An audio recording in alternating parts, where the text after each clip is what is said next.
네, 안녕하세요. 오늘 메족구 나이트. 네, 처음 들어보신 분들은 이게 무슨 어디 프랑스 말인지 아니면, 뭐의 줄임말인 것 같은데, 네, 이런 느낌 드실 텐데, 오늘 정리학교에서 진행하는 이제 연말 맞이, 오늘 또 특별히 12월 1일 아니겠습니까? 그래서 제가, 정말 할 일 많고, 네, 너무 빠듯한 일정이었는데, 제가 특별한 날을 잡았습니다. 그래서 12월 1일이라는 이제 우리 한 달밖에 남지 않은 2025년을 어떻게 하면 의미 있게 보낼까? 함께 정리학교 학생분들과 소통하며 이야기 나누는 시간을 갖고자 잡았고 선착순 100명을 모집을 했는데 130여 명이 신청하셨어요. 제가 지금까지 정리학교에서 정말 다양한 이벤트 많이 했는데 이번에도 신청자가 굉장히 많았습니다. 그러나 현실은 지금 현재 라이브로 23분 참석하고 계시다는 이런 슬픈 현실이 있지만 오늘 수업이 아니라 오늘 시간이 여러분들께 신청하셔서 지금 참여하신 분들한테 의미 있는 시간이 될 거로 생각합니다. 제가 제목을 지으면서도 이런 표현이 맞을까라고 생각해 봤습니다. 연말 대정리 리얼리티 토크쇼. 네. 여러분 뭐 리얼리티 쇼 같은 거 많이 보셨나요? 뭐 이렇게 막말도 하고 막 이러는데 제가 혼자 떠들면서 리얼리티하게 정리를 주제로, 연말 대정리를 주제로 제가 특별한 시간을 갖는 날이고요. 이 메조코 나이트는 처음 참여하신 분들이 많이 있겠으나, 제가 여러 번 했던 행사입니다. 10번 정도 진행하다가, 중간에 이렇게 좀 멈췄었어요. 그래서 다시 한번 이 프로그램이 좀 부활할 수 있나? 네, 이런 것도 좀 생각도 하고, 또 함께 하시는 분들의 또 참여가 굉장히 중요한데, 사실 하다가 진행하지 않았던 대표적인 이유가, 많은 분들이 참여 안 하십니다. 그래서 네, 인원이 막 줄고, 네. 그리고 뭐, 사실 이 프로그램 계속 참여하셨던 분들도 계시는데, 제가 정리 고민 상담하는 이제 시간이었습니다. 그래서 오늘은 제가 여러분들께 받은 상담이 아니라, 지금까지 받았던 상담 내용들, 많이 고민해 하시는 내용들을 중심으로 제가 하나씩 하나씩 여러분들과 함께 소통하는 시간을 갖도록 하겠습니다. 자, 시작하기 앞서가지고 제가 몇 가지 당부사항 말씀드리겠습니다.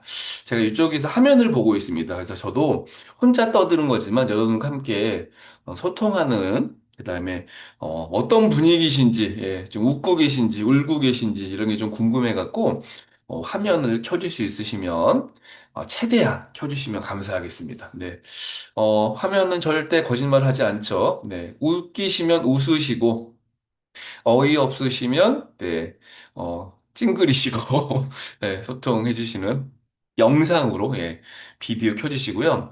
두 번째는 이제 요 화면에서는 제가 요 앞에 있는 이제 조그만 화면이 있는데, 거기서는 이제 여러분들의, 채팅창을 보고 있습니다. 그래서 채팅창에 남겨주시면 중간중간에 여러분들과 소통하는 시간이 많이 있을 겁니다. 뭐 제일 많이 하는 소통 방법은 이제 1번 눌러주세요. 뭐 이런 거잖아요. 그래서 키보드 이렇게 활용하셔가지고 소통해 주시고 이렇게 유튜브 라이브 같은 거 보시면은 막 올라가잖아요. 제가 한 번도 경험하지 못했거든요. 여러분들이 정말 여러분들의 생각 의견, 사연 이런 것들을 좀 남겨주시면 좋을 것 같고 오늘 라이브로 이제 진행을 하지만 VOD가 녹화됩니다. 그래서 신청하시고 못 오시는 참석 못 하시는 분들이 많으셔가지고 VOD가 등록대원이 중간에 이렇게 일이 있으셔가지고 다 못 들었다. 나 진짜 중요한 질문 중요한 주제였는데 못 들었다 하시는 분들은 VOD를 통해서 복습을 해주시면 감사하겠습니다. 자, 오늘 주제가요. 정리가 어려운 사람들이 말하는 정리가 안 되는 15가지 이유입니다. 그래서 누구나 겪었고 또 혼자 해결을 진짜 어렵게 못한다고 이야기하시는 15가지. 자, 왜 저는 15가지를 준비했을까요? 네, 제가 15라는 숫자를 무지 좋아하기 때문입니다. 네, 네, 제 책 제목이기도 하고요. 그래서 15가지를 제가 선별했습니다. 여러분들과 함께 이야기를 나눌 수 있도록 하겠고, 원래 화면을 준비 안 하려고 하다가 나중에 들어오신 분들이 도대체 뭔 얘기를 하는 거야? 네, 모르실까 봐 제가 화면을 네, 급조해서 만들었습니다. 자, 정리고민 지금부터 15가지를 하나씩 하나씩 알아볼 텐데, 제가 아까 이제 말씀드렸듯이 채팅창 적극 활용해 주십시오. 채팅창. 네. 자, 버려야 하는데 못 버리겠어요. 네. 자, 많은 분들이 이야기합니다. 정리의 시작은 버리기다라고 이야기하죠. 네. 그런데 시작을 못하는 거죠. 정말 이런 말들은 정리 못하는 사람들이 되는 아주 대표적인 핑계입니다. 제가 처음 이 직업을 시작했을 때는요, 사람들이 그렇게 이야기하면, 와, 굉장히 감성적이다. 굉장히 뭔가 뭐 마음이 좀 여린가? 라고 생각했습니다. 근데 15년 동안 이제 이 일을 제가 했기 때문에 지금까지 하면서 내렸던 결론은 아주 아주 심플합니다. 사실 못 버리는 건요, 성격 때문도 아니에요. 네. 성향도 아닌 것 같습니다. 대표적으로 감정 때문이죠. 어떤 감정들이 못 버리게 하냐면, 첫 번째는 이제 미련, 두 번째는 뭐 아까움, 네, 이런 것들이죠. 이런 감정이 물건에 투영되고 괜히 그냥 내 마음에 뭔가 이렇게 좀 부담되는 그런 것들의 복합이 바로 정리가 안 되는, 못 버리게 하는 그런 원인이겠죠. 자, 여러분 열심히 정말 살아온 흔적들, 또 나중에 또 쓸 것 같은 그런 생각들, 물건에 대한 미련이죠. 또 누가 준 건데, 쓰라고 준 건데, 그런 것들을 버리면 또 그 사람에게, 준 사람에게 대한 이제 미안한 마음, 또 이런 감정들이 계속 들기 때문에 사실 못 버리는 거고요. 이 감정이 여러분들이 이상해서가 아니라 사실 그냥 너무너무 자연스러운 거죠. 그럴 수밖에 없는 겁니다. 우리가 인간이고 또 우리의 마음 때문이겠죠. 그런데 중요한 게 하나 있어요. 정리한다는 게 이런 감정과의 어떤 싸움, 이런 것이 아니라 가장 중요한 것은 뭔가를 결정하느냐가 이제 중요하다는 겁니다. 그래서 감정이 기준이 되면요. 진짜 못 버려요. 아무것도 못 버릴 거예요. 그런데 이게 내 삶의 목적이 기준이 되거나 이러면 이 감정보다는 오히려 여러분들의 어떤 삶에 관련된 부분이기 때문에 좀 더 확고하겠죠. 제가 아주 오래전부터 공통적으로 떠들었던 게 있잖아요. 정리를 해야 되는 목적은 뭐냐? 자, 여러분 정리학교 학생분들이라면 이제 아실 것 같습니다. 정리를 하면은 두 가지가 생긴다라고 제가 이야기합니다. 자, 아시는 분 댓글 남겨주세요. 채팅 남겨주세요. 정리라면 두 가지가 생긴다. 네. 이 정리를 해야 되는 이유다라고 이야기합니다. 네. 아, 제가 두 가지라고 이야기했어요. 네. 아, 예. 지성님, 훌륭한 학생입니다. 생산성과 마음의 평화. 뭐, 순서는 없어요. 순서는 없습니다. 자, 우리가 정리를 하는 이유는 예쁜 집, 멋진 집, 그럴싸한 집을 만들려고 하는 게 아니라, 바로 어떻게 하면 하루를 좀 덜 바쁘게 살지? 어떻게 하면 스트레스를 덜 받지? 이게 정리를 해야 되는 목적이죠. 그래야지 우리가 평화롭게 살고 또 여러분 하고 계신 일도 잘 할 수 있습니다. 그런데 못 버리게 되면 어떤 일이 벌어지죠? 언젠가 쓸 것 같은 물건들이 집안에 막 쌓이고요. 정작 필요한 물건들은 제자리가 없어서 못 찾고, 네.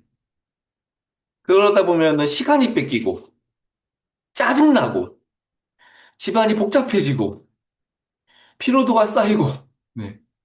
이런 것들이 이제 생기면서 사실 불필요한 감정들이 오히려 더 들기도 하겠죠. 그래서 정말 못 버리는 감정 때문에 정리를 못 한다 그러면 더 중요한 것은 바로 여러분들이 보내는 하루라는 시간, 여러분들에게 소중한 에너지, 여러분들에게 이제 주어진 시간이라는 자원, 이런 것들이 훨씬 중요하다는 겁니다. 제가 예전에 만났던 분이 있었는데, 이제 고객으로 만났던 분이죠.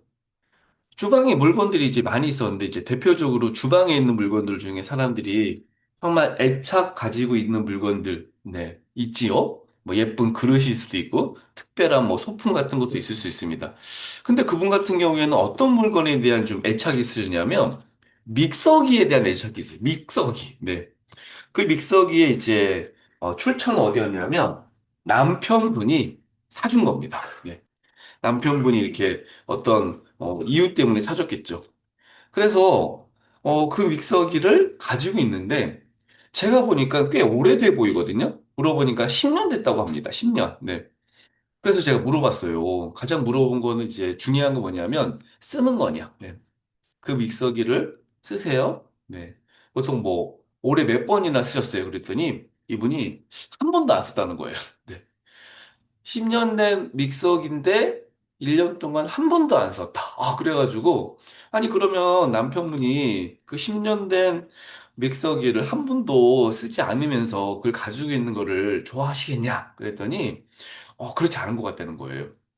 사실 남편들이 원하는 거 뭘까요? 이게 뭔가 이렇게 좀 편하게 사는 아내의 모습일 텐데. 갑자기 이제 그런 얘기를 하니까 갑자기 이분도 약간 띵한 거예요. 그렇구나. 내가 왜 남편이 사주었다는 믹서기 하나 때문에 오히려 남편이 나에게 진짜 원하고 바라는 것을 잊고 사실 뭐 남편이 바라는 삶을 사는 게 아니라 그분의 인생에서 가장 중요하다고 생각하는 것을 잊고 살았던 것이죠. 그래서 그날 버리셨거든요. 정리라는 거는 이제 물건을 지키는 게 아니고 정말 더 소중한 걸 지키는 겁니다. 그게 이제 마음의 평화라고도 제가 정의하고 아까 시간이라고 이야기했던 생산성과 관련돼 있습니다. 그래서 여러분들이 가지고 있는 물건들 중에 못 버리는 물건들이 지금 여러분들의 삶에 생산성, 이 마음의 평화 이런 거를 좀 주는가? 그게 아니라 그러면요. 바로 답은 정해진 거예요.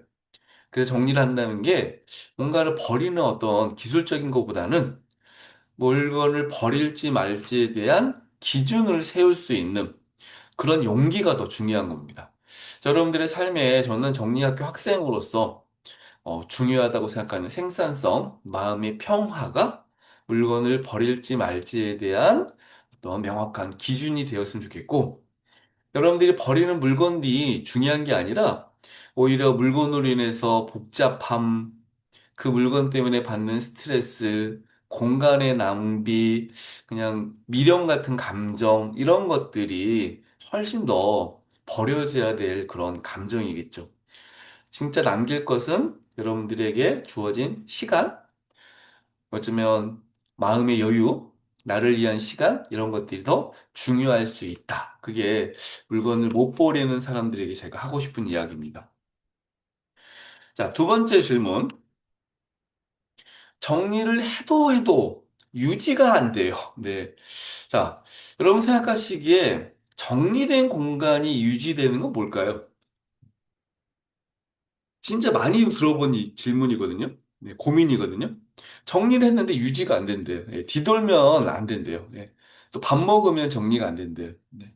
이게 어쩌면 정리에 어려운 분들이 느끼는, 이건 뭐 핑계라기보다는 그냥 상황이라고 이야기하겠죠. 상황. 네. 그래서 이제 이게 습관이 안 되고, 또 매족구도 안 되고, 정말 힘든 그런 상황들을 많이 느끼게 되겠죠. 심지어 정리수납 전문가 분들도 이런 얘기 하거든요. 네. 집 정리가 유지가 안 된대. 네. 이건 뭐 직업적으로 부끄러운 게 아니라 그만큼 이 유지라고 하는 것에 대해서 저는 잘못 이해하고 있다고 생각합니다. 네. 저는 정리를 해놓고 나서 집이 어질러지는 거는 너무 정상적인 거로 생각하거든요. 왜냐하면 집에서 여러분들이 밥도 먹고 뭐 잠도 자고 씻고 놀고 예. 또 혼자 있는 게 아니라 가족도 있고 아이들도 있고 이러면 어떻게 되는 거예요?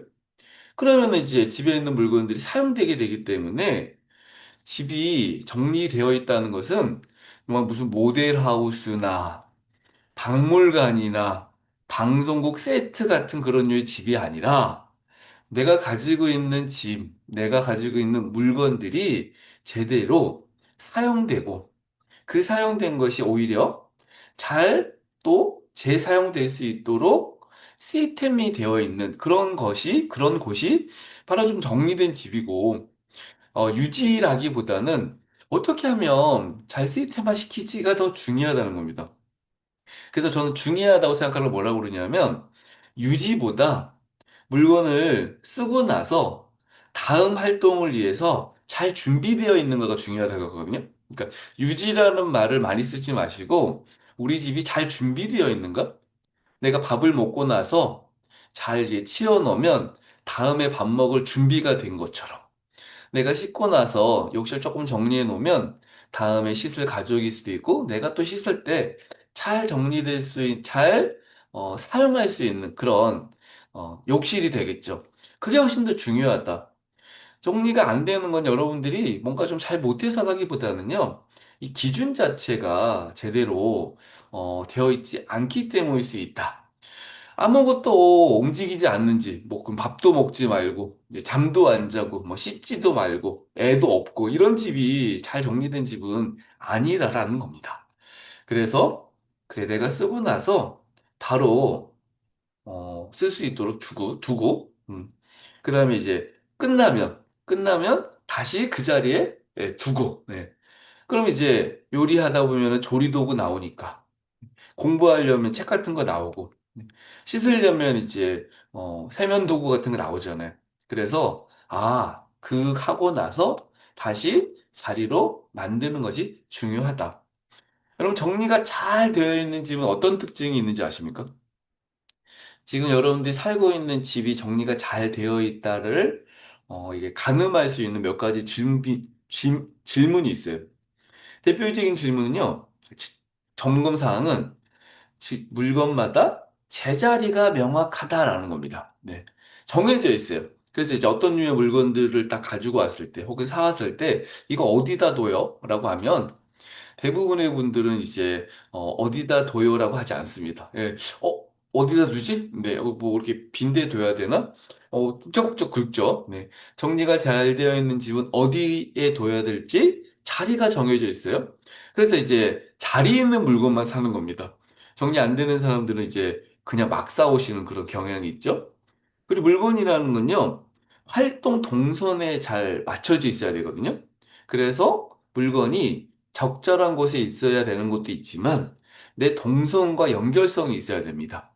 예를 들면 이제 아침에 외출을 하는데, 가방은 작은 방에 있고, 핸드폰은 또 안방에 있고, 벨트는 또 드레스룸에 있고, 이러면 어때요? 그 각 방들을 다 다녀야 되거든요. 근데 출근이라고 하는 활동에 적절한 물건들이, 필요한 물건들이 그냥 한 공간에 있거나, 한 서랍장에 있거나, 한 옷장 안에 있다 그러면 그 안에서 다 해결할 수 있거든요. 그런 것들이 이제 동선에 관련된 것이고요. 물건들이 넣는 것도 중요하지만 꺼내는 게 중요하고 꺼낼 때도 쉽게 어디 있는지 알아서 그리고 가족 중에 혼자만 정리에 대한 어떤 명확한 기준이 있는 게 아니라 모든 가족들이 그 공간을 잘 유지할 수 있는 규칙이 있을 수 있고 명확한 기준들이 있어서 잘 정리될 수 있습니다. 제가 어떤 집에 갔더니 그냥 아이가 그냥 이렇게 좀 가지고 노는 장난감이 굉장히 많은 집이었어요. 그런데 이제 뭔가 정리가 안 된다고 좀 불평불만이 많으셨거든요. 그러니까 이제 보니까는 아이 장난감들이 그냥 멋들어진 수납장에 다 넣어져 있어요. 뚜껑도 있고 뚜껑도 열기도 힘들어. 그러니까 이제 아이가 한번 이렇게 열면 또 이렇게 엄마가 열어줄 거 아니에요? 그러면 이제 아이가 스스로 그 장난감을 넣습니까? 절대 그렇지 않죠. 오히려 뭐 뚜껑이 없거나 쉽게 꺼내고 넣을 수 있는 그런 시스템이 그 집엔 필요했었는데 그냥 투명 바구니 같은 게 훨씬 그 집에는 나을 수 있었는데 그냥 멋지고 근사한 수납 바구니가 그 집에는 어울리지 않았습니다. 특히 아이 같은 경우에는요. 그리고 나서 이제 아이가 스스로 정리는 못 해드려도 장난감을 치우는 게 훨씬 간편해졌고, 그리고 이제 아이도 꺼내서 쓰기가 더 좋아졌고, 이런 것들이 이제 아주 간단하지만 많은 분들이 정리된 공간을 만들기 위해서 좀 멋진, 좀 근사한 수납 도구, 혹은 또 이렇게 어울리지도 않는 뭐 가구 이런 것들로 정리된 공간을 만들려고 하지만 실제 물건들을 사용하기 어렵다라고 한다면 그런 공간이라면 정리가 잘 되지도 않고 네, 유지 차원에서도 좀 안 되겠죠. 정리를 잘 하려면 활동에 맞는 구조로 물건의 위치가 동선일 수도 있고 수납 도구일 수도 있고 내 물건이 어디에 적절히 있는지에 대해서 뭔가 좀 파악할 수도 있고 그다음에 이제 제가 오늘 지금 두 번째에서 많이 강조했던 준비, 네, 준비, 유지보다 준비라고 생각한다면 어떤 식으로 집에 공간 구조를, 물건의 위치를, 수납 시스템을, 적절한 수납 도구를 써야 될지에 대한 고민들이 좀 줄 거라고 생각됩니다. 그래서 정리를 해도 유지를 하는 것이 중요한 게 아니라 정리를 잘 되어 있다라고 한다면 뭘 할 때 잘 준비된 공간이 가장 잘 정리된 공간이다라고 할 수 있다. 자, 세 번째 고민. 옷장 정리가 안 돼요. 정리를 해도 유지가 안 됩니다. 네, 이거 또 유지도 또 나왔습니다. 예. 옷장 정리는요, 아마 제가 15년 동안 활동하면서 집 정리에서 가장 어려운 곳이 어딥니까? 라고 물어보면 이제 거의 단연 거의 1등. 네. 근데 예전에는요, 옷장이 1등이 아니었거든요. 네, 제가 초창기 활동할 때만 해도요, 주방이 1등이었습니다. 네, 물론 뭐 1, 2등이 주방과 옷방이라고 얘기하지만 요즘은 옷장 정리를 가장 어려워들 합니다. 네, 특히 이제 옷 좋아하시는 분들 옷장 가면요, 여기는 좀 옷장이라기보다는 역사적인 장소처럼 네, 박물관일 수도 있고 감정의 보관 공간이기도 하고, 혹은 구제 옷 창고 같기도 합니다. 네. 그래서 저는 이제 그 옷장이라는 곳이 어떻게 사는지에 대한 생활의 어떤 형태, 음, 그 공간을 사는 사람들의 어떤 감정 상태, 혹은 시간 사용 습관, 이런 것까지 아주 총체적으로 알 수 있는 것이 옷장이라고 제가 이야기합니다. 그래서 뭔가 내가 나의 어떤 삶의 어떤 형태, 내 감정 상태, 내가 시간에 대한 효율이 좀 떨어진다라고 한다면 다 옷장 속에 문제가 있다고 볼 수도 있어요. 자, 옷장이 이제 토한다. 옷장이 폭발한다 이런 표현을 쓰는 사람들이 가지고 있는 공통점이 특징이 있는데 자 여러분들은 몇 개나 해당되는지 한번 나의 상황과 보통 사람들의 상황이 몇 개나 좀 맞는지 한번 숫자로 한번 체크해 보세요. 첫 번째, 입었던 옷을 아무 데나 던져 놓는다. 네. 침대 의자, 침대, 식탁 의자, 네. 그냥 어, 런닝머신, 네, 소파 위, 뭐 이런데. 네. 두 번째, 옷장에 수납 지도라고 부르는데, 수납 위치가 정해져 있지 않다. 네. 그냥 이제, 없어요. 계절이든, 뭐 사용자든, 뭐 종류든, 활동이든. 그래서, 어, 세탁해서 옷이 들어오면 그냥 통째로 겁니다. 네. 빈대 그냥 걸어야 되니까. 세 번째, 무슨 옷이 있는지 잘 모르겠다. 네. 지금 내 옷장에. 네. 뭐 작년에 산 옷이 분명히 저 안에 있을 것이고, 네. 얼마 전에 산 옷도 있을 텐데 기억이 안 난다. 네. 네 번째, 내 옷이 정말 내 인생인 것 같다. 그래서 옛날에 직장 다닐 때, 옛날에 아이 키웠을 때, 옛날에 뭐 했을 때, 그냥 내 산 역사가 내 옷장 속에 있다. 10년, 20년, 많게는 30년을 말씀하시는 분도 있습니다. 그래서 내 모든 삶의 여정, 음, 그런 것들이 내 옷장 속에 있다. 자, 여기서 제가 네 가지를 말씀드렸어요. 옷장이 정리되지 않은 집의 네 가지 특징. 자, 여러분들은 몇 개나 해당되십니까? 아무 데나 둔다, 수납 지도가 없다, 무슨 옷이 있는지 모른다, 어, 내 옷장은 역사의 증거다. 네.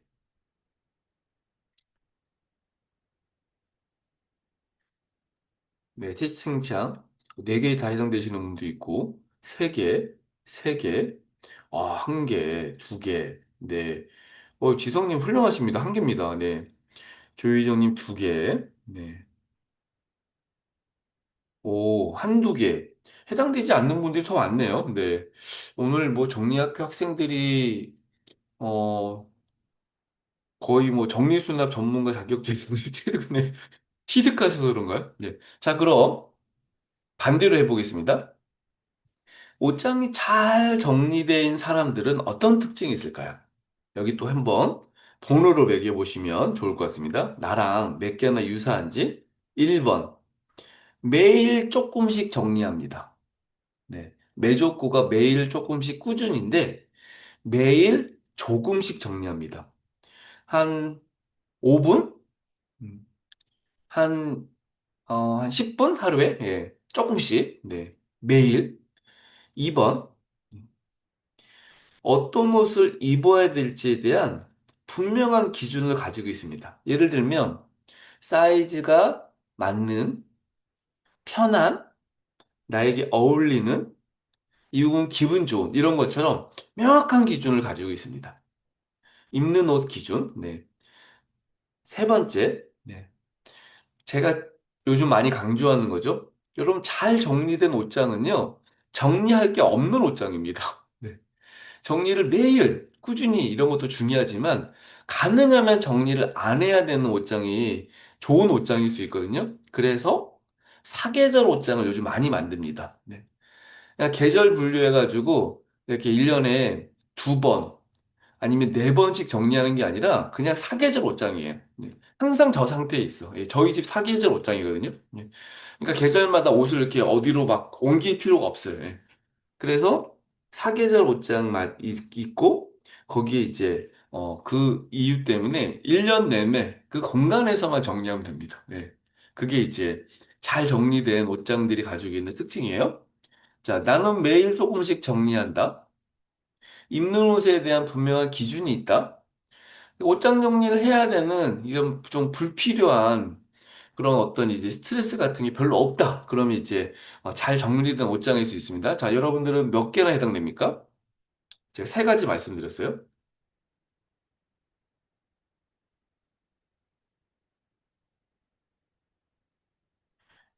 두 개, 세 개, 네, 빵개도 있습니다. 네, 두 개, 두 개, 네. 오늘 비교적 정리를 좀 잘하시는 분 많습니다. 네. 혹시 여러분 333 프로젝트란 말 들어보셨어요?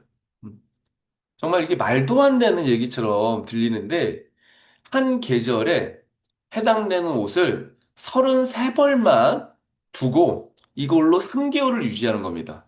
사실 이게 우리나라에서 시작된 게 아니라 이제 해외에서, 물론 이게 이제 옷 정리와 관련된 것도 있지만, 좀 환경에 관련된 부분이기도 하고요. 뭔가 의식적인 활동으로 이제 이 프로젝트를 하시는 분들이 많이 있습니다. 근데 33벌이면 이제 위, 아래 포함돼서 33벌인데 그러면은 이 조합으로 이야기하면 이제 꽤나 많은 조합이 될 수 있거든요. 그래서 3개월 동안 야, 저는 왜 맨날 똑같은 옷만 입고 다녀? 그런 얘기를 안 듣습니다. 그런데 33벌짜리 옷장이 이제 33벌만 옷장이 있다는 거예요. 얼마 정도 칸이 필요할까요? 제가 실제 하고 있거든요. 네, 저는 33번까지는 아니지만, 네. 한 칸이면 됩니다. 한 칸, 네. 한 칸이면 충분히, 네. 물론 우리나라는 이제 겨울이 있기 때문에 아우터처럼 이제 두꺼운, 뭐, 패딩, 이런 것도 있으니까 옷장 공간에 대한 좀 이렇게, 좀 더 넓은 공간이 필요하겠죠. 이렇게 아주 좁은 옷장이 아니라 넓은 옷장 한 칸 정도면 사실 충분히 33벌을 보관할 수 있습니다. 그게 어떤 목적 때문에 그럴까요? 이걸 실천하신 분들이 대부분 뭐라고 이야기하냐면 그동안 가지고 있는 옷, 그동안 내가 늘 사용했던 옷장에 대한 철학이 달라진다고 이야기합니다. 예. 늘 옷이 많아야 돼. 충분히 있어야 돼. 네. 혹시 모르잖아. 이렇게 생각했지만 33벌 정도라는 딱 기준이 충분하게 입을 수 있는 정도의 옷이다. 옷의 개수였다라고 이야기하거든요. 옷은 사실 우리의 어떤 이제 일상생활에서 의식주와 해당되는 부분이기 때문에 가장 중요하지만 또 사람들이 가장 많이 감정적으로 대하는 존재입니다. 언젠가 입을 거야. 살 빼면 입을 거야. 이건 비싼 거야. 이건 추억이 있어. 이걸 분명히 입을 일이 있을 거야. 그래서 이제 사실 옷장이라기보다는 제가 아까 감정에 관련된 부분이기 때문에 감정 보관소라고도 부를 수 있죠. 근데 옷이라는 건 이제 여러분들이 살아가는데 굉장히 중요한 도구잖아요. 근데 옷장을 열면요. 안 맞는 옷도 많고, 아침에 옷 한 벌 입으려면은 시간 많이 걸리고, 외출할 때마다 자존심 상하고, 그 옷들 사려고 다 돈 썼고, 이런 것 때문에 옷장은 그냥 골치 아픈 대상, 스트레스의 일이라고 보통 이야기할 정도니까 너무너무 힘든 공간이라고 이야기합니다. 자, 오늘 제가 강조하고 싶은 건요.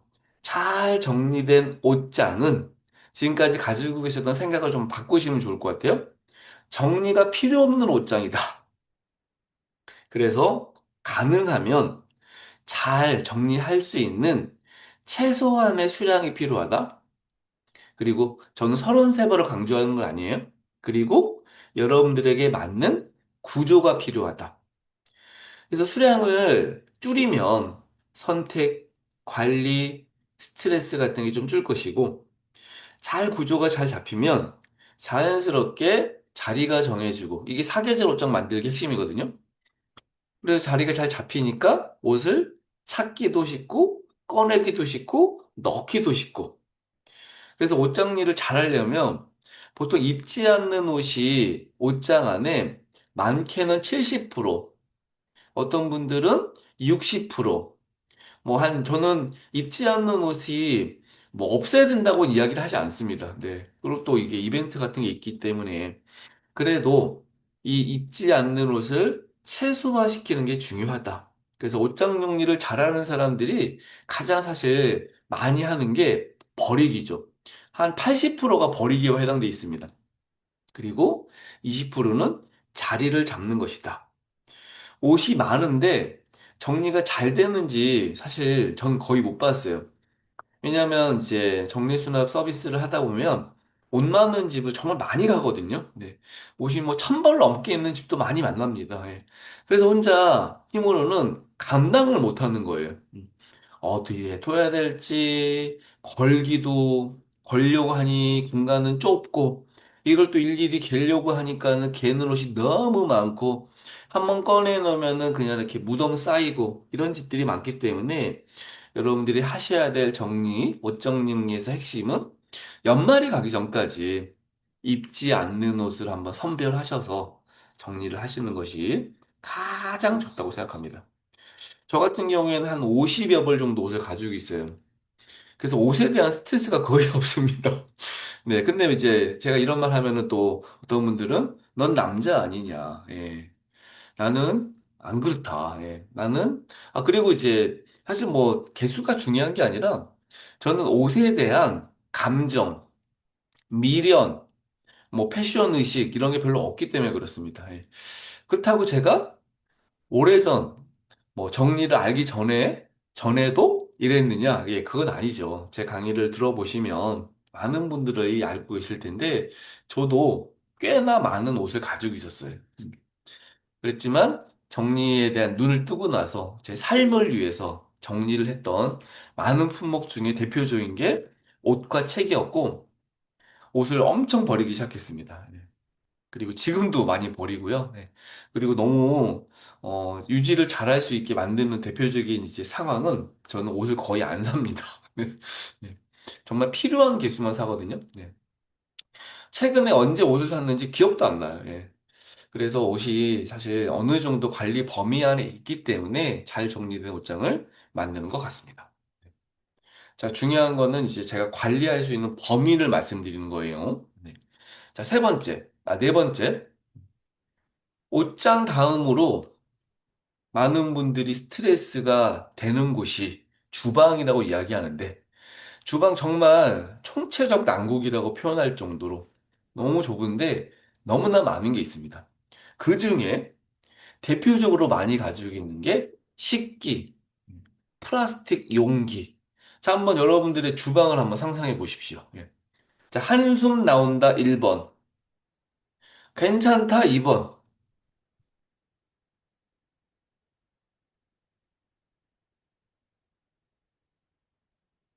예. 이를 5개 누르신 분이 있네요. 예. 또 이렇게 이야기하면 괜찮다고 그러는데 이제 어떤 분들한테는 한숨 나오는데 어떤 분들은 아이, 야, 이게 어떻게 정리된 주방이야? 라고, 예. 제가 이야기하는 그냥 감정을 말씀드리는 겁니다. 정리된 상태가 아니라, 네. 내가 생각하기에는 우리 집 주방은 아주 그냥 너무너무 나를 힘들게 한다. 1번이었고, 네. 괜찮다. 네. 저 정도면 괜찮다. 예. 자, 여러분, 주방 정리가 안 되는 이유가 여러분들이 요리를 못해서 그런가요? 부지런하지 않아서인가요? 제가 정리 안 된 주방을 많이 가봤잖아요. 예. 공통적인 이유가 있더라고요. 네, 공통적인 이유? 여러 가지 있겠지만 공통적인 이유. 쓰는 그릇보다 안 쓰는 그릇이 훨씬 많습니다. 네. 좀 주방도 옷장이랑 비슷하게 역사의 산물들이 있습니다. 결혼 때 받은 그릇, 명절 때 쓰는 접시, 손님 오면은 꺼낼 컵, 배달 와서 먹고 나서 씻어놓은 플라스틱 용기. 예. 어떤 집은요, 손님이 진짜 1년에 한 번 올까 말까 한데, 집에 있는 그릇들은요, 10명, 20명, 30명도 올 수 있어요. 네. 그만큼 그릇이 많습니다. 손님은 안 불러. 네. 그래서 다양한 이유가 있겠지만, 대표적인 건 사용하는 그릇보다 보유하는 그릇이 많다는 겁니다. 그래서 지금 우리 집 주방은 주방에 있는 그릇들, 용기들이, 식기 용기들이 사용량이 많은지, 보유량이 많은지 다시 한번 질문해 보겠습니다. 우리 집은 사용량이 많다 1번, 보유량이 많다 2번.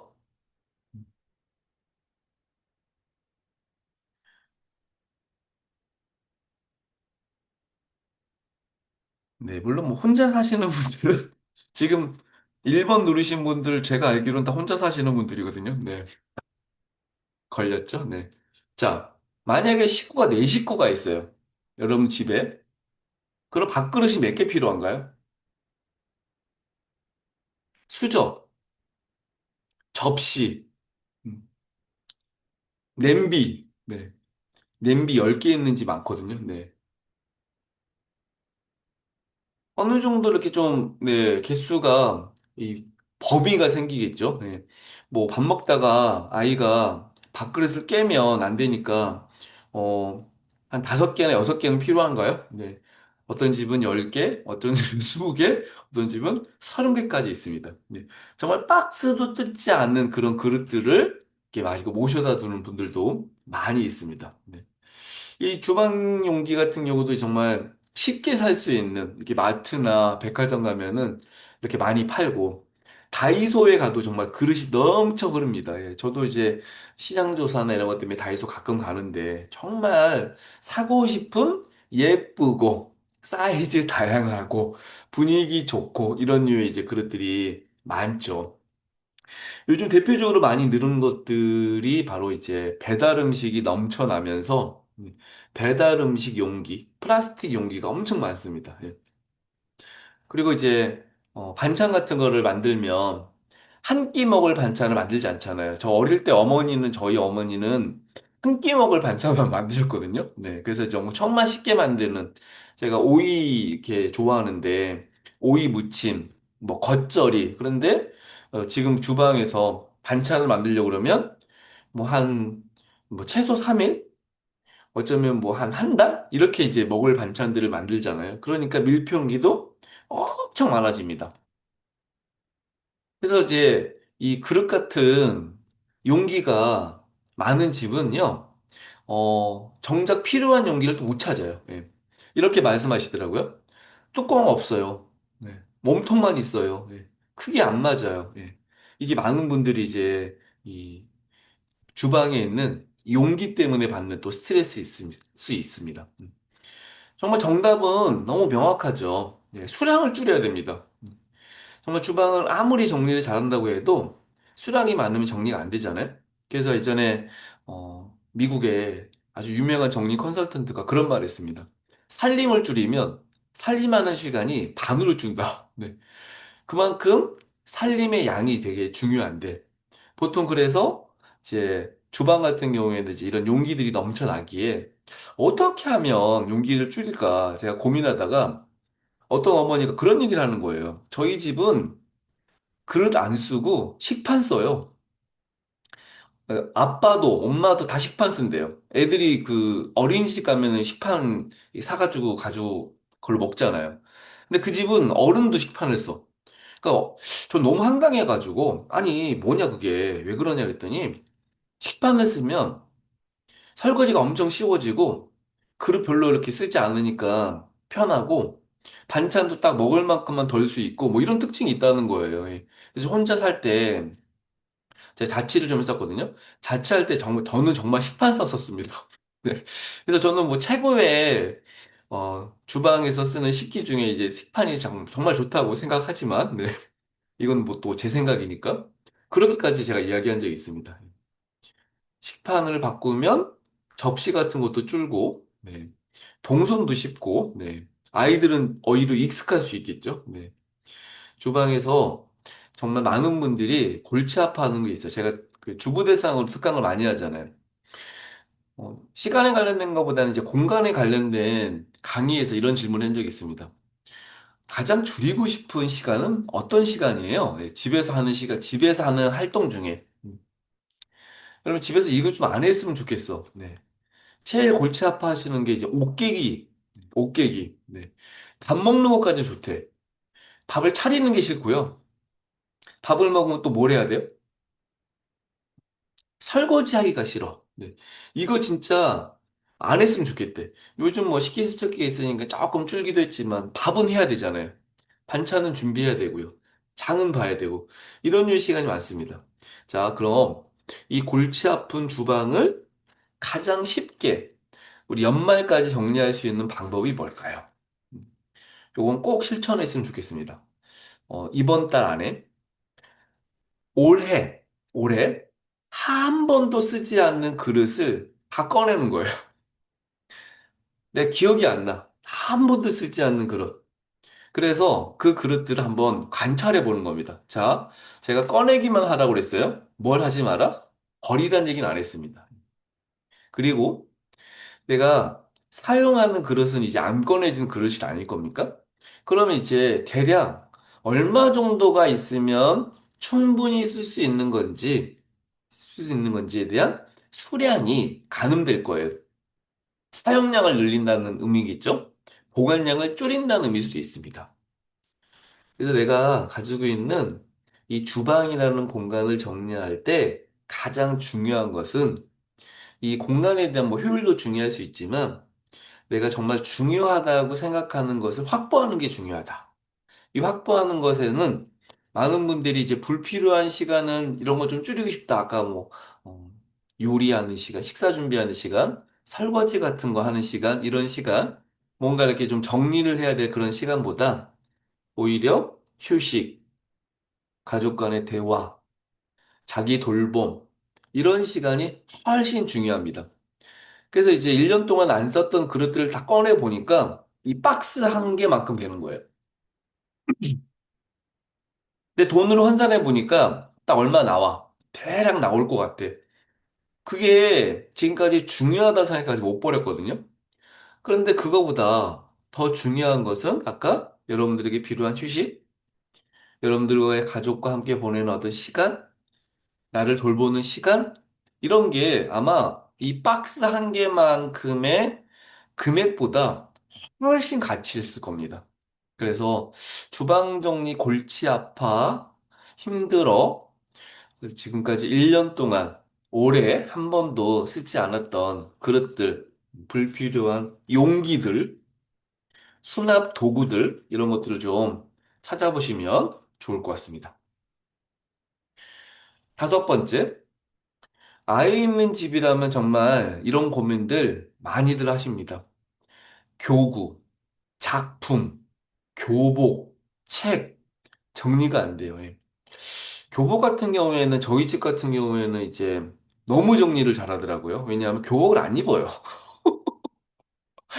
예, 무슨 말이에요? 예, 추리닝만 입고 다닙니다. 체육복. 예, 그래서 학교 다닐 때 교복을 입는 걸 거의 못 봤거든요. 예, 그래서 추리닝만 입고 다니니까 너무 잘 정리는 되어 보이긴 하던데. 예. 자, 아이가 어, 어릴 때부터 성인에 이르기까지 지금 성인이 됐으면서도 아이가 집에서 같이 이제 동거하는 집 많잖아요. 네. 정말 아이 물건들은요, 끝이 없습니다. 예. 그래서 이제 아이 물건 때문에 스트레스를 받으신 분이 너무 많죠. 예.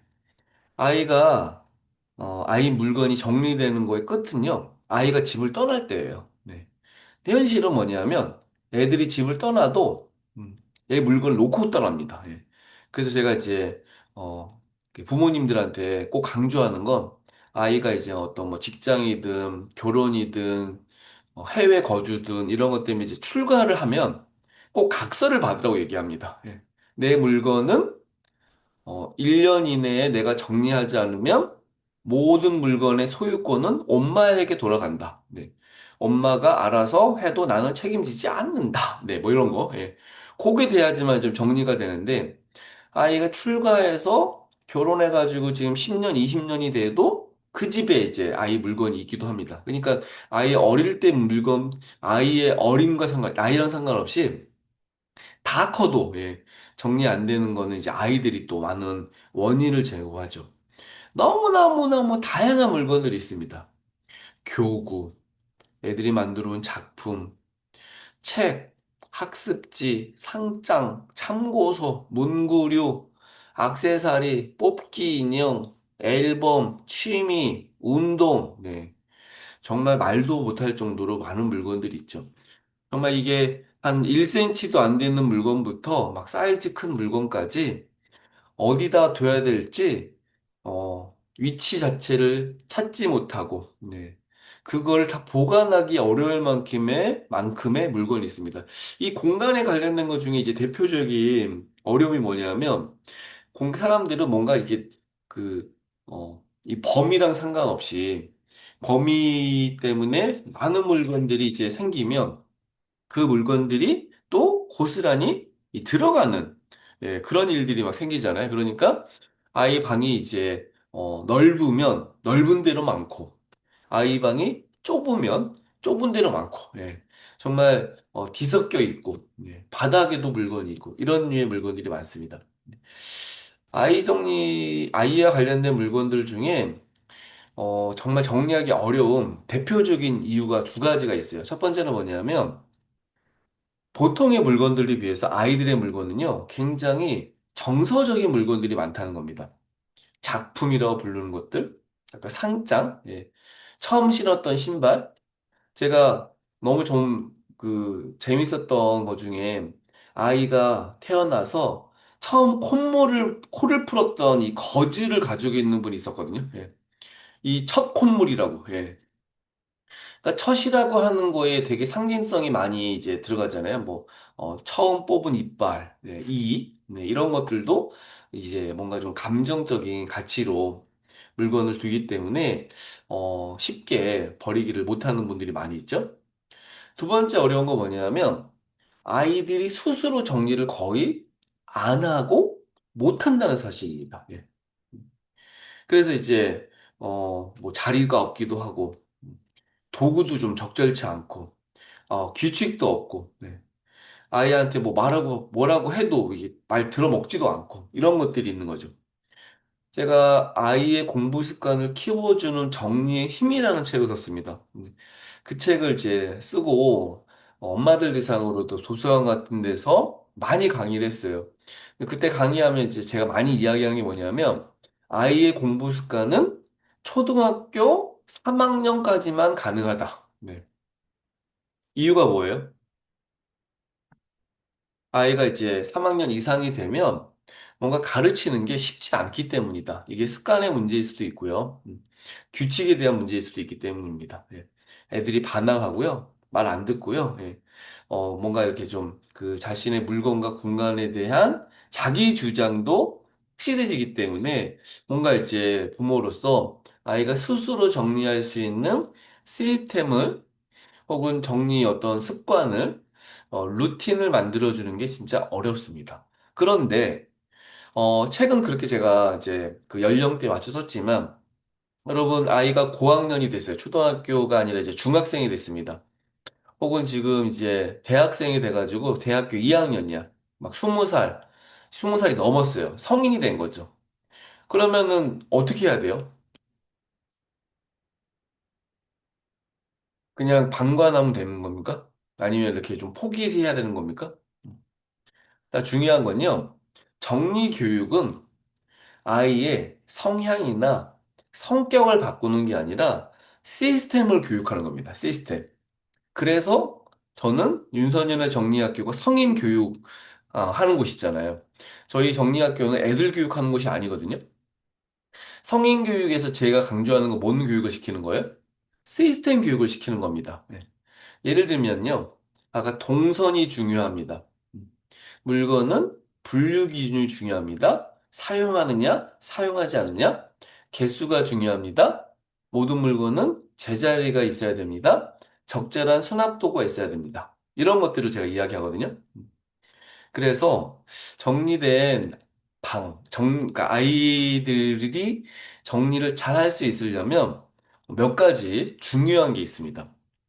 첫 번째는 많은 어머니들이 그렇게 이야기하시는 거예요. 정리는 내가 해야 될 거, 아이는 그냥 자기 생활. 네. 정리는 아이도 하고, 엄마도 하고, 가족 모두가 해야 되는 겁니다. 그래서 정리를 할 때 가장 중요한 게 결정하는 게 중요하거든요. 그래서 물건을 정리할 때 아이 물건이라고 한다면 엄마가 결정하는 게 아니라 아이가 결정해야 되는데 그것에 대한 결정권, 물건에 대한 주도권을 아이가 가질 수 있게 하는 게 가장 중요하다. 그래서 이제 엄마의 무슨 허락을 받아야 되는 그런 일이 없어야 되고, 아이가 버릴지 말지. 그래서 저희 아이 키울 때 진짜 많이 했던 질문이, 서진아, 이거 버려도 돼? 라는 질문이었고, 이거 써? 이거 어디다 둬? 같은 거였거든요. 그게 애한테 물어보고 이런 게 아니라, 네 물건이니까 네가 결정해 였었어요. 예. 두 번째는 물건에 대한 위치가 어, 잡혀야 되는데 이게 이제 더 중요한 게 뭐냐면 아이가 쉽게 꺼낼 수 있고 아이가 아는 곳에 아이가 확인할 수 있는 곳에 있어야 됩니다.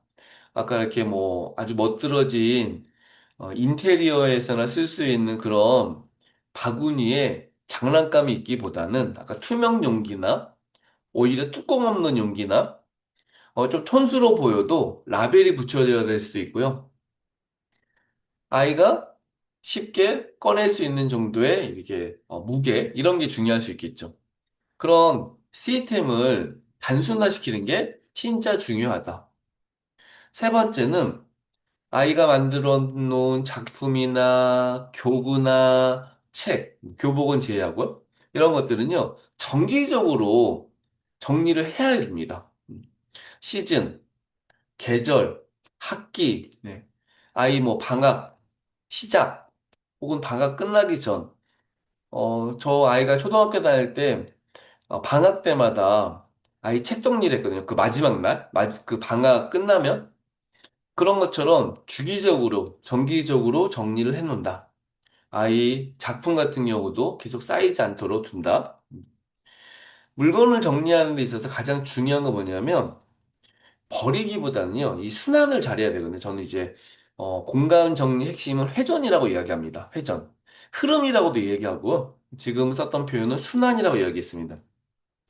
그래서 아이한테 물건을 버려. 예. 뭔가 이렇게, 치워. 이런 거보다 오히려 아이 스스로가 그 물건에 대해서 잘 결정할 수 있도록, 결정해.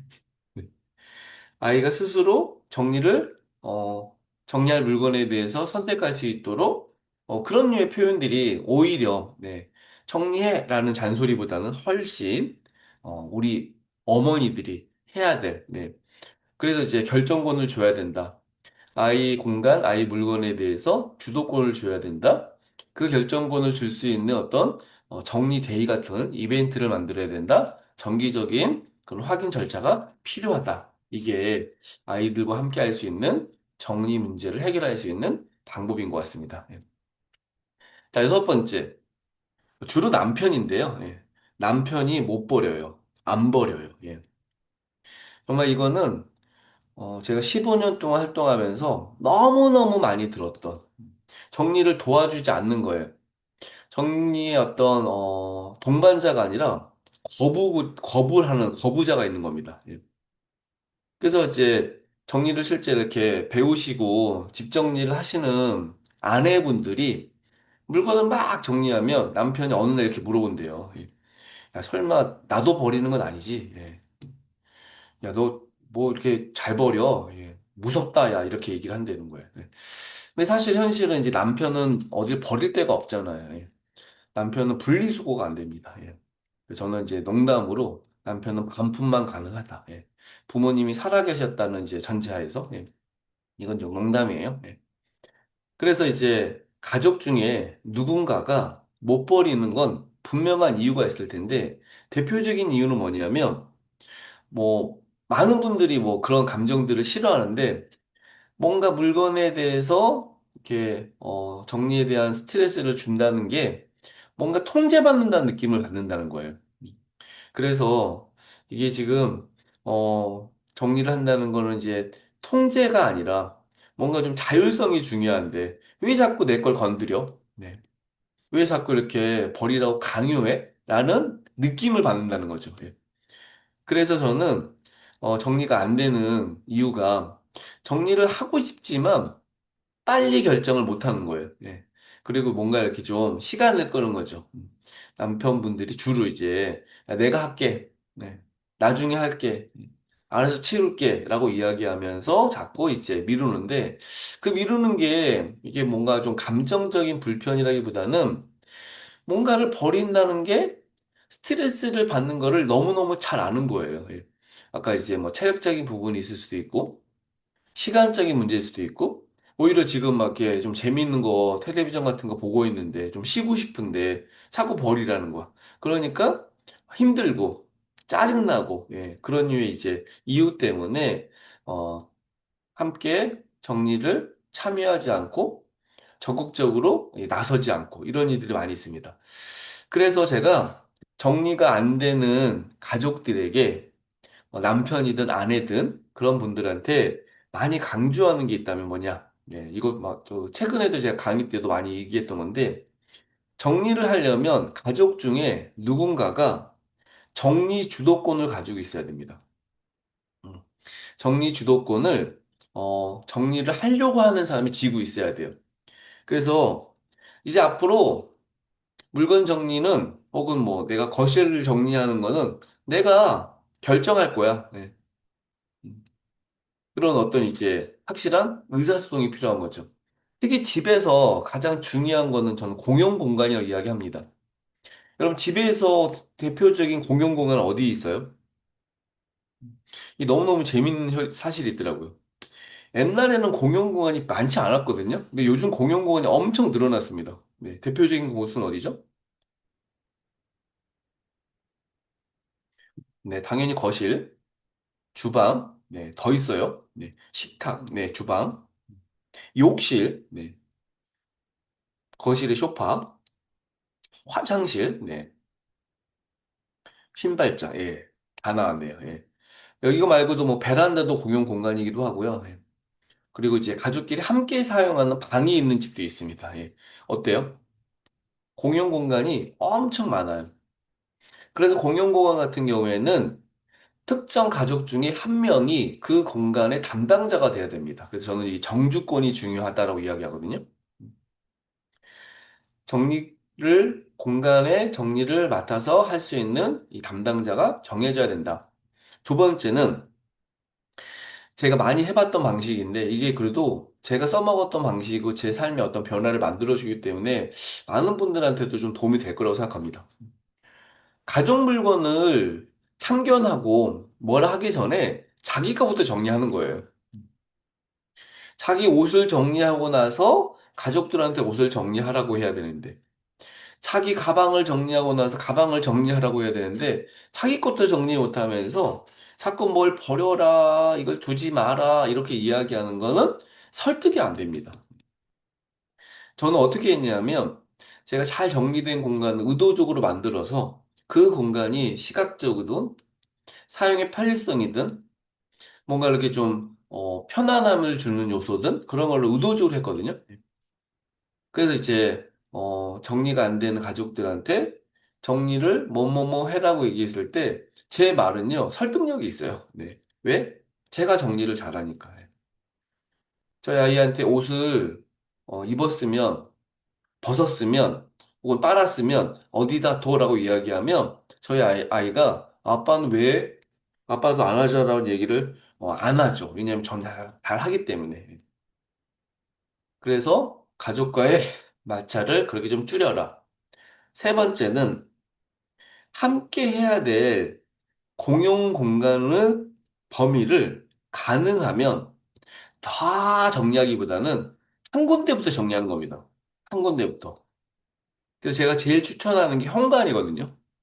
현관을 왜 추천하냐면 현관이 가장 쉽기 때문입니다. 가장 빠르기 때문입니다.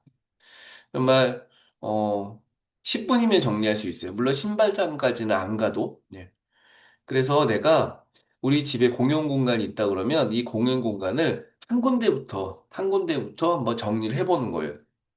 그래서 함께 하는 가족들이 정리된 공간을 경험하게 해주고, 내가 정리를 하는 것을 가족들이 좀 보게도 해주고, 정리를 하니까 좀 공간이 달라진 것들을 느끼기도 해주고, 네, 이런 것들을 좀 주는 게 속이 터지더라도 좀 필요한 실천일 것 같습니다. 자, 일곱 번째. 정리가 안 되는 공통적인 이유 중에 자꾸 안 쓰는 물건들을 주는 사람들이 있어요. 예. 부모님, 아는 언니, 예. 이웃집, 이런 사람들. 예. 이런 사람들한테 어떻게 해야 되는 거예요? 아, 이걸 넘기면 안 되는 거예요. 예. 어떻게 해야 되는 거예요? 여러분들은 주로 어떤 사람들이 가족 그 쓰지 않는 물건을 줍니까?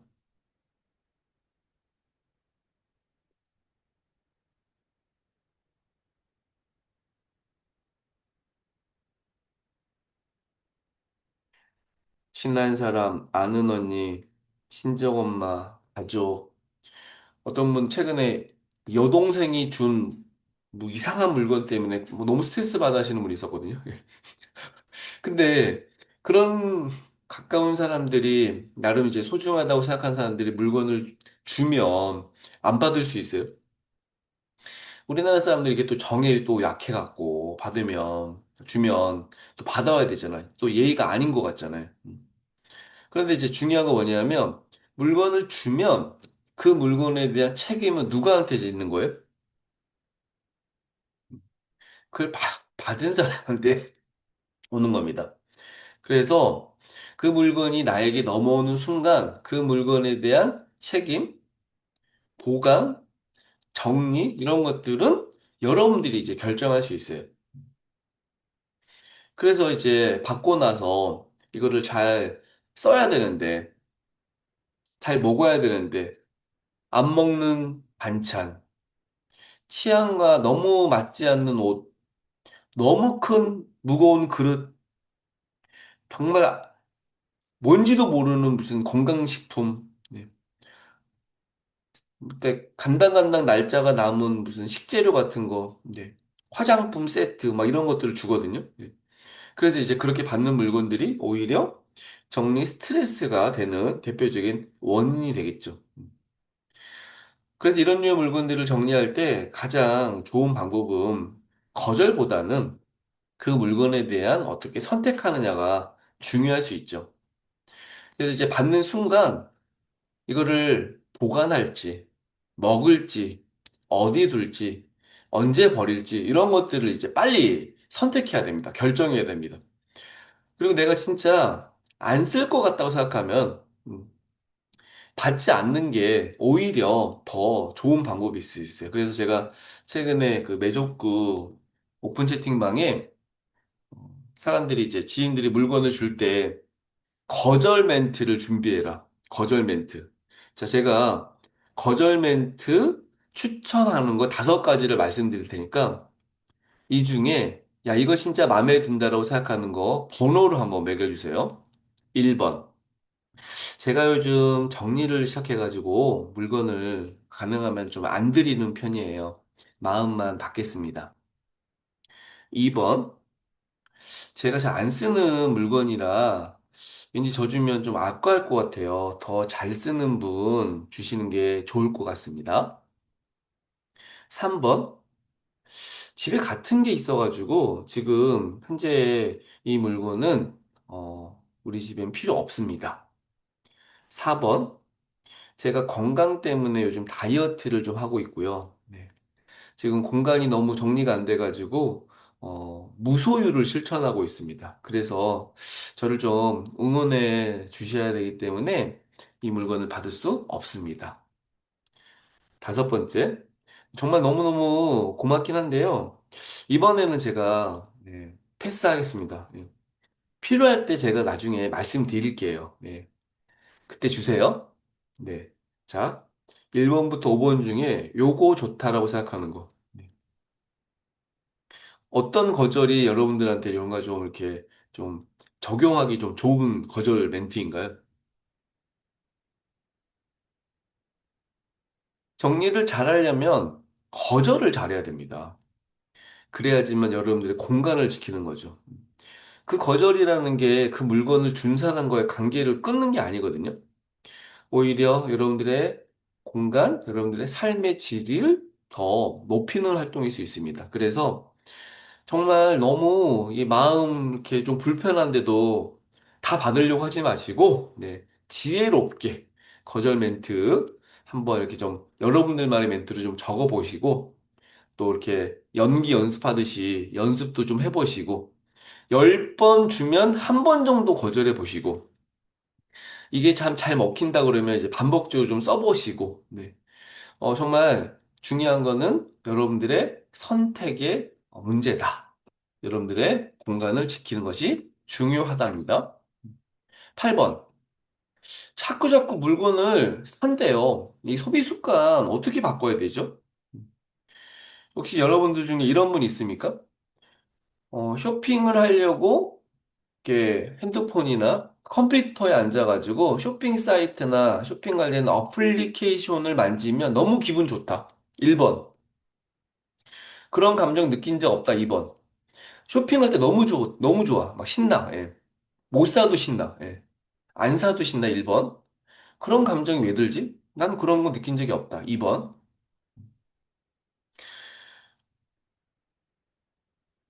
네. 지금 여러분들의 감정이 어떤지 궁금한 거예요. 예. 자, 정리가 안 되는 이제 정리수납 서비스를 맡기는 고객분들의 공통점은 다 물건을 많이 산다는 겁니다. 예. 그래서 제가 물건을 많이 사는 사람 치고 정리가 잘 되는 사람은 없다라고 이야기하죠. 네. 그런데 물건을 또 살 수밖에 없잖아요. 그래서 이제 사람들이 저한테 제가 지금 어, 뭔가 문제가 있는 거 아닌가요? 네. 사실 물건을 사는 거 이제 많은 원인 중에 하나는 뭐 생활 필수품 같은 거는 당연히 사셔야겠지만 스트레스가 가장 큰 원인이 된다고 이야기하죠. 그래서 스트레스를 받을 때 물건을 사고 좀 자존감이 떨어질 때 사시고 좀 뭔가 좀 지루할 때 사시고 네. 뭔가 행복감을 느끼고 싶을 때 사시고, 이런 것들이 이제 물건을 사게 되는 이유입니다. 그래서 이렇게 쇼핑을 많이 하시는 분들이, 저 혹시 쇼핑 중독인 것 같아요. 혹시 쇼핑 중독 아닐까요? 뭐 이렇게 이야기하시는 분들이 있습니다. 그런데 이제 중요한 사실은 뭐냐면, 쇼핑 중독은요, 이 진단 코드가 있는 질병이거든요.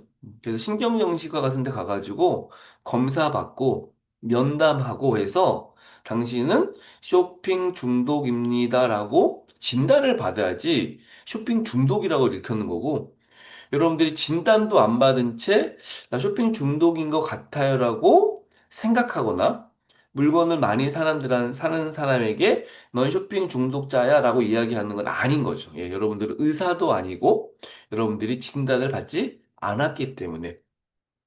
그래도 쇼핑 중독처럼 물건을 충동적으로 구입한다 그러면 몇 가지 방법을 찾아볼 수 있습니다. 첫 번째, 네. 쇼핑 중독은요, 오랜 기간의 상담과 약물 치료를 받아야 됩니다. 네. 굉장히 오랜 기간이 걸린다고 합니다. 예. 그래서 이제 이 쇼핑에 관련된 습관,衝動 구매를 줄일 수 있는 가장 좋은 방법이 제가 몇 가지를 추천드릴게요. 첫 번째, 일단 뭔가를 살 때 바로 결제를 하지 않는 겁니다. 예. 뭐가 있는 거냐면 잠깐 멈춤 버튼이 있는 거예요. 여러분들이 이용하시는 쇼핑 사이트나 매장에는 그 버튼이 없어요. 예. 여러분들이 지갑 안에 있어야 될 수 있고요. 예. 뭔가 마지막 버튼 전에 마음의 버튼이 필요할 수 있습니다. 그 버튼을 누를 때 이런 질문들을 해보시는 거예요. 이거 사면 어디 둘 데 있나? 혹시 비슷한 게 있는 거 아닌가? 이거 혹시 안 쓰면 반품 되나? 예. 정말 많이들 후회하시는 게 뭐냐면 사놓고 둘 데가 없고요. 사놓는데 사왔는데 비슷한 게 있고요. 샀는데 안 썼는데 반품이 안 돼. 예. 특히 제가 이제 중국에서 물건 사는 거 되게 싫어하거든요. 네. 대부분 중국에서 산 물건들은 네, 반품이 안 됩니다. 예. 소형 가전제품 같은 거 뜯으면 또 안 되는 경우도 많이 있습니다. 그래서 멈춤 버튼을 만든다. 두 번째는요. 정리를 잘 하려면 사는 것보다 버리는 게 더 많아야 됩니다. 예. 사는 것보다. 그래서 이제 많이들 쓰는 방법은 한 개 사면 한 개 버리기 뭐 이렇게 하잖아요. 그래서 물건을 사는 거를 좋아한다 그러면 그만큼 버리셔야 돼요. 그리고 실제 버리시는 과정 속에서 자신의 소비 습관을 많이 점검하게 됩니다. 예. 물건을 사람들이 많이 사는 게 가장 재미있고 가장 쉽고 가장 행복감을 느끼기 때문이다라고 이야기하는데 사실 그거보다 더 행복감을 느끼는 활동들이 많이 있습니다. 제가 요즘 많이 강조하는 뭐 스트레칭, 산책, 물 한 잔 마시기, 그냥 메모하기. 메모 같은 것도 어떤 거 메모하면 좋냐면요. 물건을 사고 싶지 않은 이유를 메모해 보는 거예요. 그리고 제가 이제 그 소피스칸 훈련에서 제일 추천했던 게 뭐냐면 사고 후회했던 물건들 적으라고 그러거든요. 음. 사고 후회했던 물건들. 그러면 이제 많이 나오는 게 집 사고 후회했다. 차 사고 후회했다. 이런 것도 나오고요. 근데 이제 좀 싼 거 사고 많이 후회해. 싼 거 사고. 예. 뭐 싼 게 비지떡이라는 말처럼 다이소에서 1,000원, 2,000원짜리밖에 안 되지만 그런 거 사고 많이 후회하거든요. 그래서 이제 후회했던 물건들. 그 반대로 사서 너무 좋았던 물건 뭐냐라고 물어보면요. 그렇게 막 잘 안 나와요. 예. 혹시 여러분들 올해 샀던 물건 중에 나 이거 너무 잘 산 것 같아. 사고 나서 지금까지 너무 안 좋게 이런 물건 있나요? 제일 많이 이야기하시는 게 뭐 로봇 청소기, 식기세척기, 뭐 에어드레서 같은 뭐 의류 케어 이런 거 많이 이야기하던데요. 아이패드, 전기장판, 네, 독서대, 헤드셋. 네. 이거 여러분들 사라고 하는 게 아니라요. 예. 샀더니 너무 좋았다라고 하는 물건들. 스팀 다리미, 원피스, 예. 음식물 처리기, 제습기, 건조기, 많으시네요. 예. 사고 후회했던 물건은 뭐가 있나 그러면? 올해 샀는데 너무 후회했어. 예. 괜히 샀어. 어디 팔지도 못하고 누구 주지도 못하고 예. 갖다 버리고 싶은데 비싸고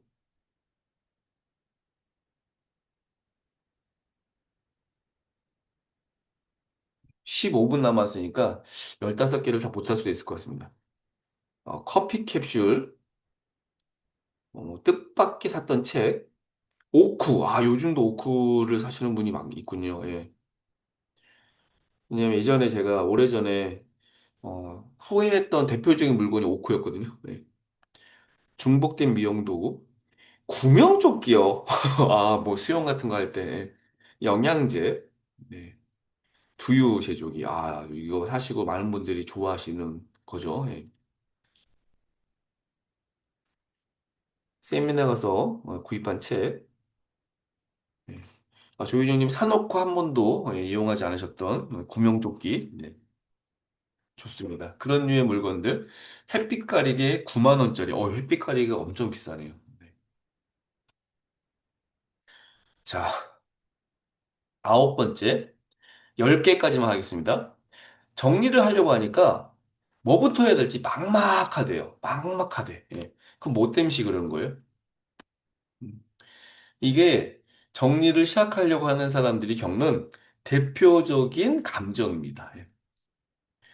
왜 해야 되는데 생각만 하면 이 마음이 이렇게 좀 가라앉는 분들이 있어요. 예. 그래서 이제 정리를 시작할 때 가장 어려운 게 바로 이제 이 시작 시점이라고 이야기하잖아요. 뭘 어떻게 해야 되는지 모르겠고, 하면 좋은 건 아는데, 막상 하려니까 어렵고, 예. 누구나 한 번쯤은 경험했던. 이 막막함이 생기는 가장 대표적인 원인이 바로 완벽주의라고 하는 감정 때문입니다. 완벽주의. 그래서 제가 이제 정리가 안 되는 사람들을 하도 많이 만나 보니까 이분들이 가지고 있는 이제 대표적인 특징이 게을러서가 아니더라고요. 그냥 시작을 못 하는 거예요. 그래서 제가 이 시작이 못하는 게 뭔지 보니 이 완벽주의 때문이었습니다. 그래서 제가 완벽주의에 대한 공부를 했잖아요. 미루는 습관 정리하기라고 하는 제가 이제 가지고 있는 이제 좀 인기 있었던 특강도 바로 그런 이유 때문이었고, 정리가 어려운 사람들한테 가장 먼저 버려야 될 감정을 완벽주의라고 이야기합니다. 이 완벽주의는 어떤 특징을 가지고 있냐면요. 명확하지 않아요.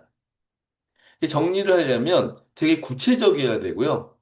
수치화 시켜야 되고, 뭔가 이제 내가 예를 들면 주방, 오늘 옷장, 이런 공간을 정리하고 싶으면 우리 집 옷장, 우리 집 주방이 정리되면 어떤 모습이겠다라는 식의 그림이 그려져야 되는데 그 그림이 없어요. 구체적이지 않습니다.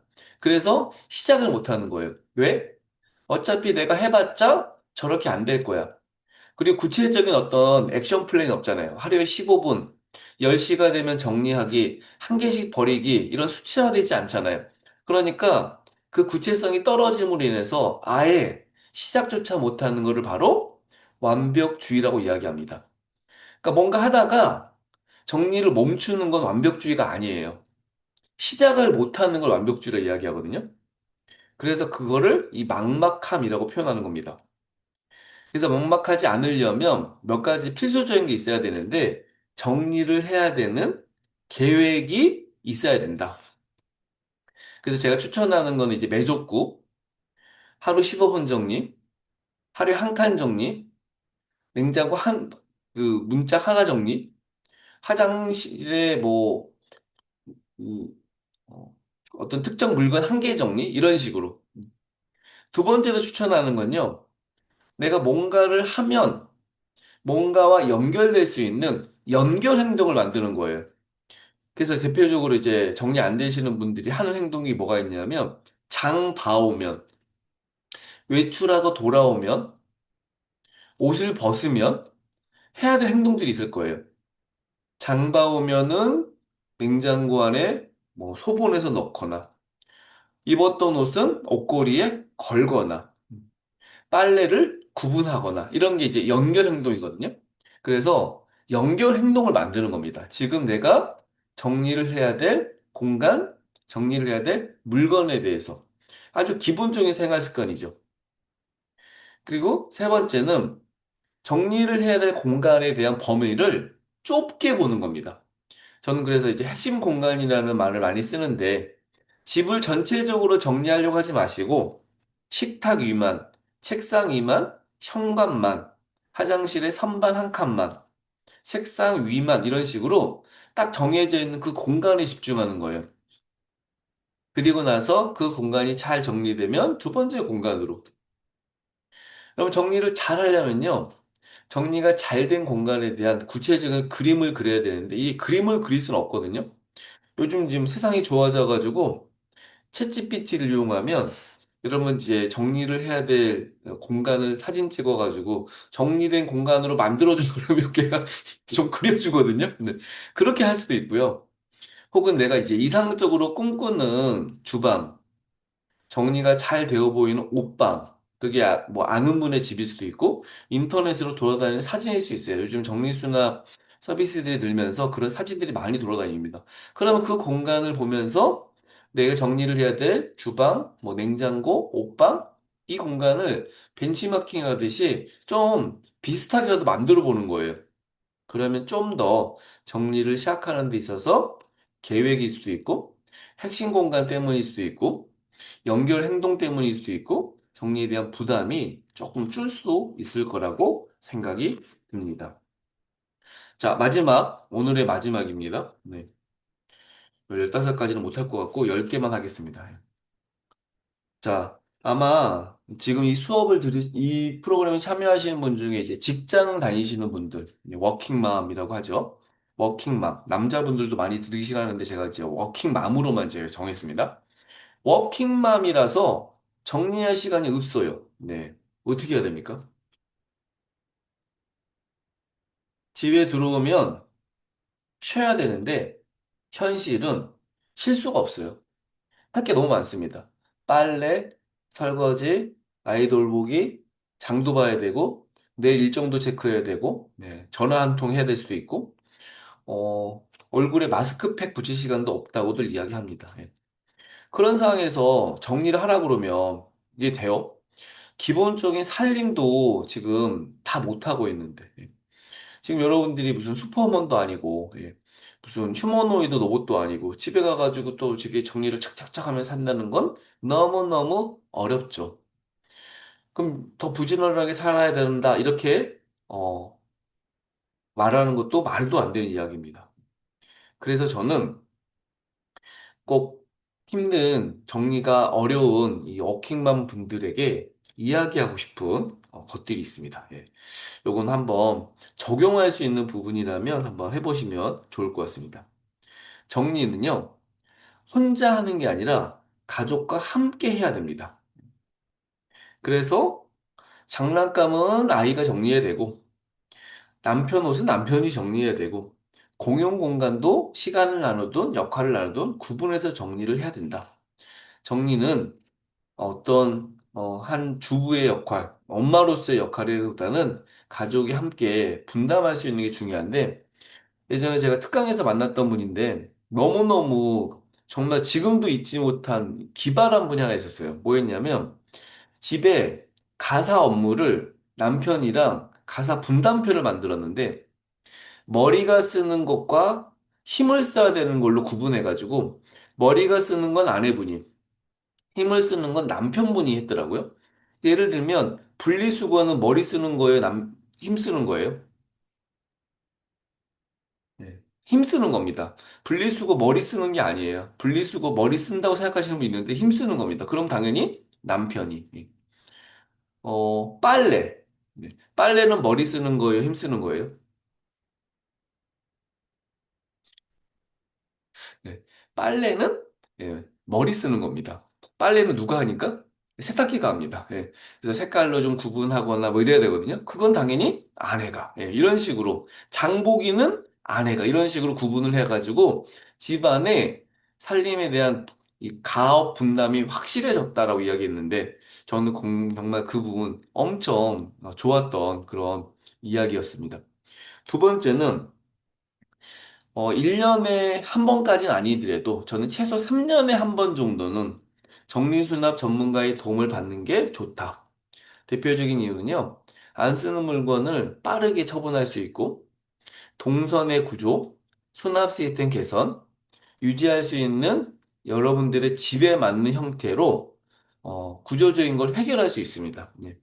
물론 비용이 발생하는데 이 비용도 시간제 서비스를 이용한다거나 혹은 그러니까 정리가 정말 안 되는 공간만 이용한다거나 주로 주방과 옷방 정리를 많이 하십니다. 정말 효율적인 서비스이기 때문에 정리수납 전문가를 통해 집 정리 어려움들을 좀 해결할 수 있고요. 세 번째가 저는 현실적으로 돈도 안 들이고 시간이 좀 걸리나, 가장 좋은 방법이 생각하는데, 일단 살림을 줄이는 겁니다. 오늘 제일 많이 얘기했던 거죠. 저 같은 경우에도 옷 정리하는데 3년 걸렸고요. 책 정리하는데 3년 걸렸거든요. 그래서 각 6년이 걸린 거예요. 두 개 합쳐가지고. 옷도 많았고, 책도 많았어요. 수천 권이 있었고, 옷도 수백 벌이 있었습니다. 지금 집 정리를 하루아침에 해결하기는 어려울 거예요. 그래도 시간을 들여서 정리를 해야 됩니다. 1년 만에 못 끝내죠. 제가 정리학교 시작할 때 정리학교는 3년제라고 이야기했던 거는 여러분들이 정리를 해야 되는 기간이 최소 3년은 걸릴 수 있다라고는 전제해서 제가 3년제를 만들었거든요. 지금 이제 내년이 3년 차가 됩니다. 그래서 정리를 하려면 많은 시간이 필요하고 그 많은 시간을 통해서 가장 많이 해야 될 것은 쓰지 않는 물건, 한 번도 안 쓴 거, 내가 사용할 수 있는 여건이 안 되는 거, 기한이 짧은 거, 빨리 먹어야 될 거. 네.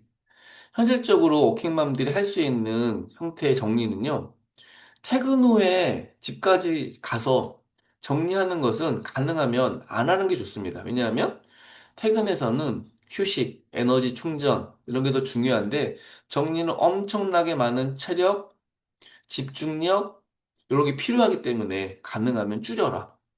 그리고 집에서 할 수 있는 정리는 주말 정도 이용해서 저는 한 30분? 많아도 한 1시간? 그리고 전체가 아니라 아까 강조했던 핵심 공간? 그리고 틈틈이 이게 매족구랑 비슷한 말인데 연결 행동을 만들어서 정리하는 게 가장 좋다. 외출하고 돌아오면 뭐 어디 어디 가면 뭐뭐 하면 제가 욕실 정리 시 제일 많이 이야기하는데 저는 씻고 나면 욕실을 정리하거든요. 한 5분도 안 걸립니다. 어떤 건 1분밖에 안 걸려요. 거울도 닦고 수건으로 제가 씻었던 수건으로 물기 있으니까 그리고 바닥에 있는 물기 제거하고 머리카락 버리고 네. 사용했던 용품들 제자리 두고 이 정도 하는데 5분도 안 걸리거든요. 이런 식의 연결성을 가지고 행동을 해라. 그리고 아까 가업 분담하듯이 아이 물건, 남편 거, 공용 공간 이런 것에 대한 문제를 있다면 가사 분담을 좀 정리적인 가사 분담을 얘기하는 겁니다. 이런 것들을 좀 하는 게 저는 가장 지혜로운 문제를 해결할 수 있는 방법이라고 생각합니다. 사실 이거는 구조적인 변화가 가장 필요한 부분이죠. 시간도 없고, 체력도 부족하고, 스트레스도 좀 받고, 이런 것보다는 혼자 모든 것을 하려는 것보다 어떻게 하면 이 구조를, 어떻게 하면 이 시스템을 바꾸지? 어떻게 하면 그래서 정리에 관련된 스트레스를 좀 줄여야 되지? 제가 정리에서 가장 이제 강조하는 게 생산성과 마음의 평화라고 이야기했는데, 어떻게 해야지 우리 집의 정리에 대한 생산성이 늘지? 어떻게 하면, 공간에 대한 물건에 대한 마음의 이 평화를 갖지? 이런 것들을 좀 염두에 두고 실천하시면 조금 더 정리에 대한 어려움들이 해결될까라고 생각이 듭니다.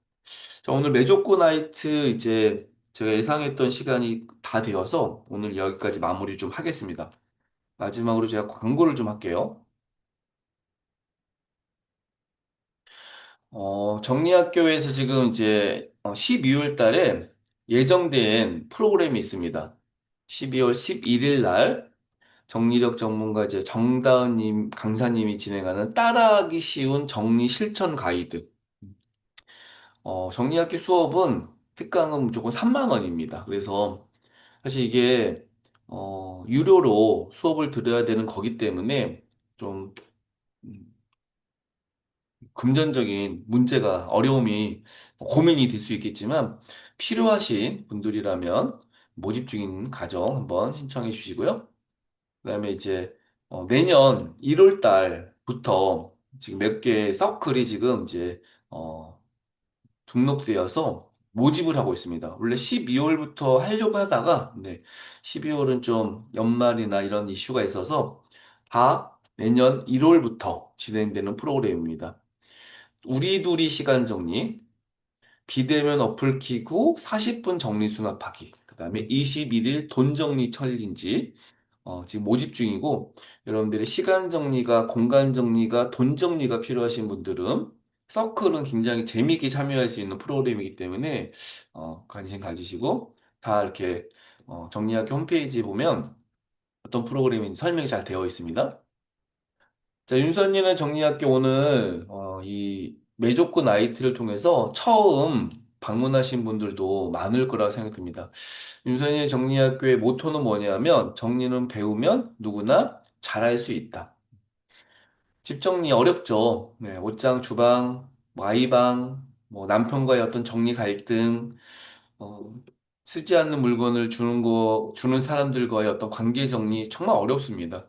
그런데 내가 모르기 때문에, 몰랐기 때문에 못한다면, 윤선이는 정리학교에서 배우시면 좋고, 매족구 오픈 채팅방은 이제 제 이름 검색하면 나오는데, 들어오셔서 매일같이 주어진 정리 미션, 그다음에 이런 프로그램들, 또 무료 프로그램도 제가 지금 많이 할 계획을 가지고 있습니다. 연말까지 시간 정리를 주제로도 제가 프로그램을 지금 하나 예정하고 있기 때문에 물건과 시간, 이 두 가지의 어려움들을 해결하는데 이 정리학교가 앞장서서 정리를 가르치는 그런 형태로 움직이려고 하니까 여러분들의 많은 관심과 참여를 부탁드리겠습니다.